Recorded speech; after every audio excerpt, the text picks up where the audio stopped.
Hello friends, मैं doctor निशा मंगल जयपुर राजस्थान से। आज हम बात करेंगे रिकरेंट प्रेगनेंसी लॉस के बारे में। प्रेगनेंसी लॉस मतलब मिसकैरेज, और मिसकैरेज टर्म हम तब यूज करते हैं जब किसी फीमेल को 20 हफ्ते की प्रेगनेंसी से पहले ही प्रेगनेंसी फेलियर हो जाता है या प्रेगनेंसी अबॉर्ट हो जाती है।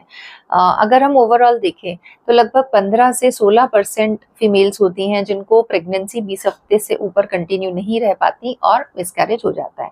लेकिन most of the time in females को जब ये नेक्स्ट टाइम कंसीव करती हैं तो उनको एक हेल्दी प्रेगनेंसी कंसीव होती है और एक हेल्दी बेबी डिलीवर होता है।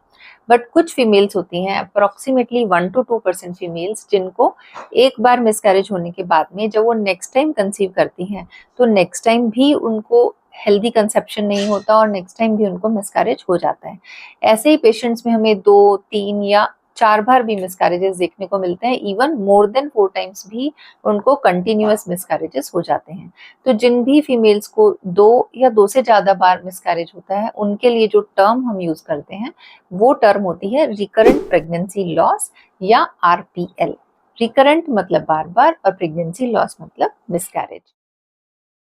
मिसकैरेज होने के बहुत से रीजंस होते हैं। अगर आपको फर्स्ट ट्राइमेस्टर में मिसकैरेज हुआ है तो उसके अलग रीजंस हैं, और अगर आपको सेकंड ट्राइमेस्टर में मिसकैरेज हो रहा है तो उसके अलग रीजंस होते हैं। तो आज के इस वीडियो में हम यही डिस्कस करेंगे कि जो रिकरेंट प्रेगनेंसी लॉस है वो क्यों होता है। तो RPL होने के मेनली 6 रीजन होते हैं। सबसे पहला रीजन आता है जेनेटिक फैक्टर्स। अगर आपको फर्स्ट ट्राइमेस्टर में रिकरेंट प्रेगनेंसी लॉस हो रहा है तो उसका मोस्ट कॉमन कॉज जो होता है वो होता है जेनेटिक फैक्टर्स। सेकंड आता है एनाटॉमिकल फैक्टर्स। अगर आपको सेकंड ट्राइमेस्टर के अंदर मिसकैरेज हो रहे हैं तो उसका मोस्ट कॉमन कॉज जो है वो एनाटॉमिकल फैक्टर्स होता है।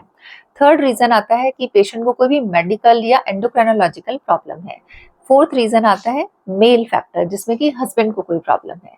फिफ्थ रीजन आता है कि पेशेंट को कोई इम्यूनोलॉजिकल या थ्रोम्बोफिलिया डिसऑर्डर प्रेजेंट है। और सिक्स्थ रीजन होता है अनएक्सप्लेन्ड RPL, मतलब जिसमें कि हमें कोई भी इन्वेस्टिगेशंस के अंदर ऐसा कोई पॉजिटिव टेस्ट नहीं मिला है। तो सबसे पहले हम बात करते हैं जेनेटिक फैक्टर्स की।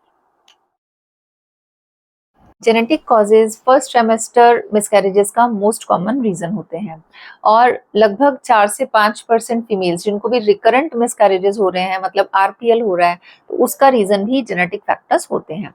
जेनेटिक फैक्टर्स को ब्रॉडली हम 2 पार्ट में डिवाइड करते हैं। पहला पेरेंटल जीनोमिक्स और दूसरा फीटल जीनोमिक्स। पेरेंटल जीनोमिक्स मतलब हस्बैंड और वाइफ। हस्बैंड और वाइफ की अगर जीनोमिक्स में कोई प्रॉब्लम है तो उनकी वजह से भी जो फीटस बनेगा वो डिफेक्टिव बनेगा और पेशेंट को मिसकैरेजेस हो जाएंगे। तो हस्बैंड और वाइफ इन दोनों में से किसी को भी अगर कोई क्रोमोसोमल एबनॉर्मलिटी है या क्रोमोसोमल ट्रांसलोकेशंस है या एन्यूप्लॉइडीज है या सेक्स क्रोमोसोमल प्रॉब्लम्स हैं तो उन पेशेंट्स को रिपीटेड मिसकैरेजेस होते हैं। सेकेंड आता है फीटल जीनोमिक्स।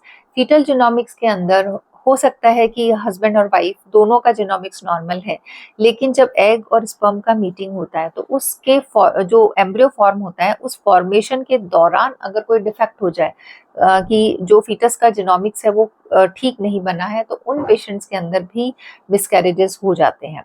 और फीटल जीनोमिक्स का जो मेन रीजंस है जिसकी वजह से मिसकैरेजेस होते हैं वो होता है ट्राइसोमी 16, 18, 21, या मोनोसोमी हो सकती है या पॉलीप्लॉइडी हो सकती हैं। तो ये कुछ मेन रीजंस होते हैं जिनकी वजह से रिपीटेड मिसकैरेजेस होते हैं। एनाटॉमिकल फैक्टर्स का मतलब है कि यूट्रस या सर्विक्स की एनाटॉमी मतलब बनावट के अंदर कोई डिफेक्ट है। सेकेंड ट्राइमेस्टर अबॉर्शंस का मोस्ट कॉमन रीजन होता है एनाटॉमिकल फैक्टर्स। एनाटॉमिकल फैक्टर्स को ब्रॉडली हम 2 पार्ट में डिवाइड करते हैं, यूट्राइन फैक्टर्स और सर्वाइकल फैक्टर्स। यूट्राइन फैक्टर्स भी 2 तरीके के होते हैं, कॉन्जेनिटल प्रॉब्लम्स और एक्वायर्ड प्रॉब्लम्स। कॉन्जेनिटल मतलब पेशेंट को जो बाय बर्थ प्रॉब्लम है, बर्थ के टाइम पर जब यूट्रस का फॉर्मेशन हुआ है उसी टाइम पर ये फॉर्मेशन डिफेक्टिव हुआ है, जैसे कि uterus didelphys, unicornuate uterus, bicornuate uterus या सेप्टेड यूट्रस। और एक्वायर्ड प्रॉब्लम वो होती है जिसमें कि बाय बर्थ यूट्रस बिल्कुल नॉर्मल है और जो प्रॉब्लम्स है वो पेशेंट को बाद में हुई है, जैसे कि फाइब्रॉइड्स का होना या पॉलिप का होना या साइनेकिया फॉर्मेशन, जिसमें कि यूट्रस के अंदर का जो कैविटी है उसके अंदर साइनेकी मतलब अडहेशंस फॉर्म हो जाते हैं। सेकंड पॉइंट आता है सर्वाइकल फैक्टर्स। सर्वाइकल फैक्टर होता है सर्वाइकल इनसफिशिएंसी। इनसफिशिएंसी का मतलब है कि जो सर्विक्स है वो इतनी एफिशिएंट होनी चाहिए कि वो प्रेगनेंसी को 9 मंथ तक होल्ड करे, बट कभी कभी पेशेंट्स के अंदर सर्विक्स सफिशिएंट नहीं होती और जैसे ही पेशेंट्स का सेकेंड ट्राइमेस्टर स्टार्ट होता है, बेबी का ग्रोथ स्टार्ट होता है, तो उस टाइम पे सर्विक्स ओपन अप हो जाती है और जो भी प्रोडक्ट हैं प्रेगनेंसी के वो सर्विक्स के थ्रू बाहर निकल जाते हैं या मिसकैरेज में चला जाता है पेशेंट। तो इसको बोलते हैं हम सर्वाइकल इनसफिशिएंसी। मेडिकल और हार्मोनल प्रॉब्लम्स, इन प्रॉब्लम्स की वजह से एग क्वालिटी बहुत अच्छा नहीं बन पाता, जिसकी वजह से जो एम्ब्रियो फॉर्मेशन होगा वो भी डिफेक्टिव होगा और इन पेशेंट्स के अंदर प्रेगनेंसी जो है वो मिसकैरेज की तरफ चली जाएगी। इसका मेन रीजन होता है अनकंट्रोल्ड डायबिटीज का होना, थायराइड डिसऑर्डर्स जिसमें हाइपो और हाइपरथायरॉइडिज्म दोनों आते हैं, आपको प्रोलैक्टिन डिसऑर्डर्स हो सकते हैं, पीसीओडी पेशेंट्स जिसमें कि हार्मोन इम्बैलेंस काफी ज्यादा है, एंडोमेट्रियोसिस पेशेंट्स ग्रेड 3 ग्रेड 4 जिसमें कि एग क्वालिटी पुअर हो जाता है, क्रॉनिक एंडोमेट्राइटिस जिसमें कि जो एंडोमेट्रियम है यूट्रस के अंदर का लाइनिंग उसके अंदर क्रॉनिक इन्फेक्शन चलता है, जिसकी वजह से एंडोमेट्रियम जो है वो रिसेप्टिव नहीं होती और उसकी वजह से जो इम्प्लांटेशन है वो पुअर बनता है और पेशेंट को मिसकैरेजेस हो जाते हैं। इसके अलावा ल्यूटियल फेज डिफेक्ट जिसमें कि जो ल्यूटियल फेज होती है उसके अंदर प्रोजेस्टेरोन हार्मोन जो है वो प्रॉपर अमाउंट में नहीं होता, प्रोजेस्टेरोन हार्मोन डेफिशिएंट होता है, जिसकी वजह से प्रेगनेंसी को प्रॉपर सपोर्ट नहीं मिल पाता और इन पेशेंट्स के अंदर भी मिसकैरेजेस होते हैं। मेल फैक्टर का मतलब होता है स्पर्म क्वालिटी। कभी कभी हमें स्पर्म क्वालिटी बहुत अच्छी नहीं होती, जिसकी वजह से जब एग और स्पर्म का मीटिंग होता है तो वो मीटिंग प्रॉपरली नहीं हो पाता और पेशेंट को मिसकैरेज हो जाते हैं। इसका मेन रीजन होता है कि या तो हस्बैंड को क्रॉनिक डायबिटीज है, अनकंट्रोल्ड है, या थायराइड प्रॉब्लम्स हैं जो कि कंट्रोल में नहीं है, या कोई ऐसा क्रॉनिक इलनेस है जिसकी वजह से जो स्पर्म क्वालिटी है वो पुअर हो रहा है, क्रॉनिक एल्कोहलिज्म है, क्रॉनिक स्मोकिंग पेशेंट्स कर रहे हैं, और कभी कभी होता है कि इन पेशेंट्स के अंदर जो स्पर्म क्वालिटी उनको चेक करने के लिए हम स्पर्म डीएनए फ्रेगमेंटेशन टेस्ट भी पेशेंट्स को एडवाइस करते हैं। तो रिकरेंट प्रेगनेंसी लॉस के अंदर मेल फैक्टर भी एक इम्पॉर्टेंट फैक्टर होता है। थ्रोम्बोफिलियाज एंड ऑटोइम्यून डिसऑर्डर्स, थ्रोम्बोफिलियाज जो है वो ब्लड क्लॉटिंग डिसऑर्डर्स होते हैं। ये हेरेडिटरी भी हो सकते हैं, एक्वायर्ड भी हो सकते हैं। कुछ कॉमनेस्ट हेरेडिटरी डिसऑर्डर्स होते हैं जैसे कि hyperhomocysteinemia, protein C protein S deficiency, MTHFR gene mutation या factor 5 Leiden mutations.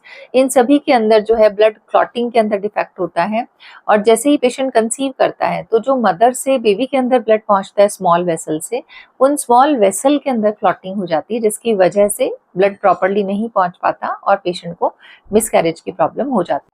Auto immune disorders के अंदर पेशेंट के अंदर सेल्फ के लिए ही एंटीबॉडीज डेवलप हो जाती हैं और ये एंटीबॉडीज जो हैं वो फीटस को आगे ग्रो नहीं करने देती और मिसकैरेजेस का मेन रीजन होती है। जैसे कि एप्ला सिंड्रोम जिसमें एंटी फॉस्फोलिपिड एंटीबॉडीज बनती हैं, इसका मेन रीजन होता है SLE।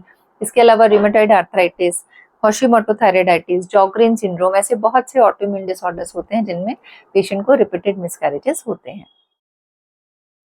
अनएक्सप्लेन्ड रीजंस, लगभग 40 to 45% पेशेंट्स ऐसे होते हैं जिनमें कि हम जो RPL की कॉमन टेस्टिंग है वो हमने करा लिया, लेकिन वो सब नॉर्मल है, उसके अंदर हमें ऐसा कोई भी रीजन नहीं मिला जो कि रिकरेंट प्रेगनेंसी लॉस को एक्सप्लेन करता हो। तो इन पेशेंट्स को हम बोलते हैं अनएक्सप्लेन्ड RPL पेशेंट्स। नॉर्मली ऐसा इसलिए होता है क्योंकि जो रिपीटेड मिसकैरेजेस हैं वो कुछ नहीं, बहुत सी प्रॉब्लम्स की वजह से होते हैं। बहुत से ऐसे जेनेटिक प्रॉब्लम्स हैं, ऑटो इम्यून डिजीजेज हैं, इम्यूनोलॉजिकल प्रॉब्लम्स हैं, या एंडोमेट्रियम रिसेप्टिविटी की भी बहुत सी प्रॉब्लम्स हैं जो कि रिकरेंट प्रेगनेंसी लॉस का रीजन होती हैं। लेकिन इन सारी चीज़ों को हम कॉमन लैब के अंदर टेस्ट नहीं कर पाते हैं क्योंकि ये टेस्ट बहुत कॉस्टली होते हैं और हर लैब पर अवेलेबल भी नहीं होते। तो ये स्पेसिफिक टेस्ट हम कुछ स्पेसिफिक पेशेंट्स के अंदर ही एडवाइस करते हैं। आई होप आपके लिए वीडियो इन्फॉर्मेटिव रहा होगा और RPL से रिलेटेड अगर आपको कोई भी क्वेरी है तो आप हमें ऑनलाइन या ऑफलाइन कॉन्टैक्ट कर सकते हैं। हमारे नेक्स्ट वीडियोज़ में हम RPL के डायग्नोसिस और ट्रीटमेंट पार्ट को डिस्कस करेंगे। Thank you.